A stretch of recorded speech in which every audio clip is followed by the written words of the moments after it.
ઉમરગામ તાલુકા પંચાયતનું વર્ષ 2025-26નું 189 કરોડનું અંદાજિત બજેટ આજે સર્વાનુમતે મંજૂર કરવામાં આવ્યું છે। ઉમરગામ તાલુકા પંચાયત પ્રમુખ લલિતાબેનની અધ્યક્ષતા હેઠળ યોજાયેલી સામાન્ય સભામાં આ બજેટ રજૂ કરવામાં આવ્યું હતું। સામાન્ય સભામાં કોઈપણ પ્રકારના વિરોધ વગર બજેટને બહાલી આપવામાં આવી હતી। મહત્વપૂર્ણ બાબત એ છે કે તાલુકા પંચાયતનો હાલનો કાર્યકાળ આગામી માર્ચ મહિનામાં પૂર્ણ થવાનો છે। તે પહેલા યોજાયેલી આ અંતિમ સામાન્ય સભામાં બજેટને મંજૂરી આપવામાં આવી છે।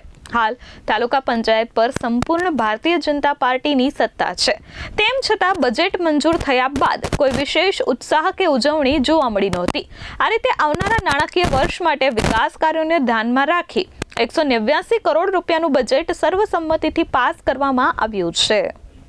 उमरगाम तालुका पंचायतनुं सने 2025-26 अने आगामी नाणाकीय वर्ष 26-27 बजेटनी मंजूरी आज बहाली अथे सामान्य सभा बोलाववामां आवेली हती। जे अंतर्गत आपणे उमरगाम तालुका पंचायतनुं अंदाजपत्रने मंजूर करीए छीए।